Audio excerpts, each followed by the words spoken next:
All right, so I'm out here at week 5 on the Elmwood Project, and we are really close to finishing, but I wanted to point out something that I had done that gave it some value and at the same time didn't really cost us much.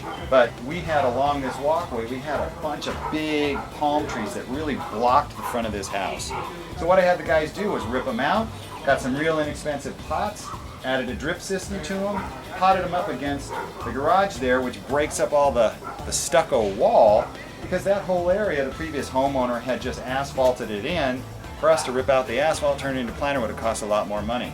So it's just a real inexpensive way to dress up the front of the house and utilize some of the material that was already here, and palms transplant real easily. So now I'm here in the entry, and as I'd shown you in the past video, we did a really great floor in here. And the kitchen on the other side, as I'll show you, is all completely done. So we've got great flooring in there, cabinets set, granite's in, everything's ready, and now we've got a slab leak, or we actually have 2. But where it's leaking out, on the other side of the wall here is the kitchen, and on the outside of the wall over here is the outside. We're seeing moisture anywhere that's from the outside as well as on the entry floor inside here. So it's really unfortunate.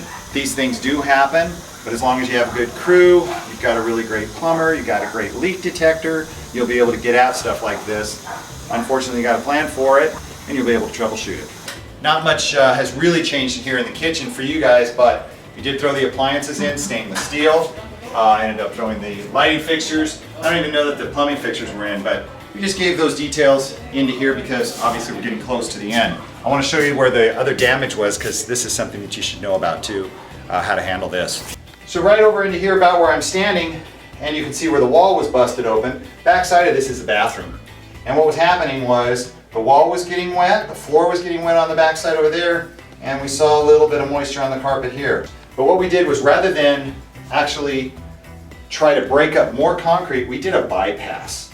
We actually bypassed all of the plumbing that sits in here between the shower and the sink and the toilet. We actually bypassed it and ran it to a different main, and that's how we ended up getting it fixed kind of quicker. So it was a way to save some money. And the guys patched it along with the wall patch. Carpet guys have already been here, put the carpet back, so we're in really good shape. You just have the one over here in the entry that I showed you earlier, and we're going to get on that one in just a little bit. Do you think it's actually, or is it just leaking at the fitting? It's going to go straight down through that footing, and then it's going to go inward.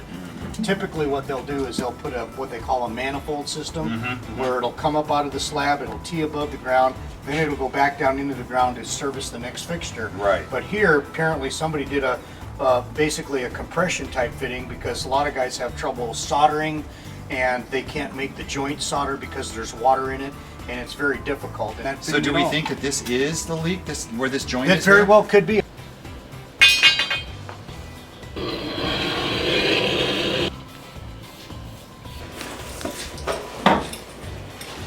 Okay, so it wasn't as bad as we thought. We got lucky this time. It was just a fitting on the outside of the house that Brian was able to repair. So we got lucky. We just got a simple repair. The leak is already done, so both of the leaks are done. We don't have any more worries about it. And just clean up the house, and then we're ready to sell it. So out in this courtyard, I've got a unique treatment, but it's going to add a real interesting way of creating some more shade into this area, because we are going to stage this when this is all done. But we're using what are called patio shade sails. So we're going to tie them up in just a little bit and show you what they look like when they're really done.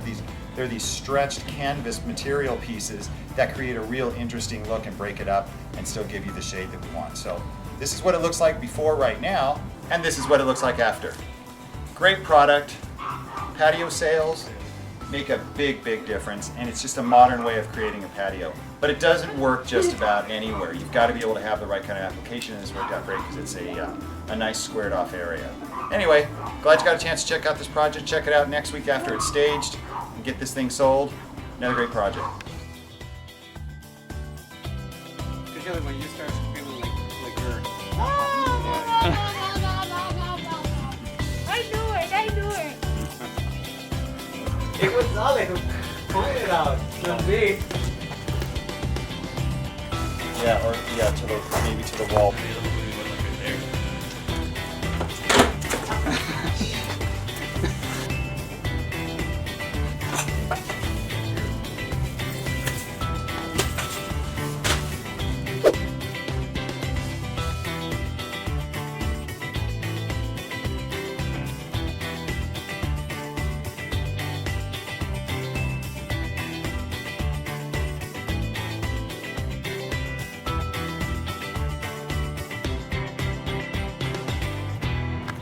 flower designer.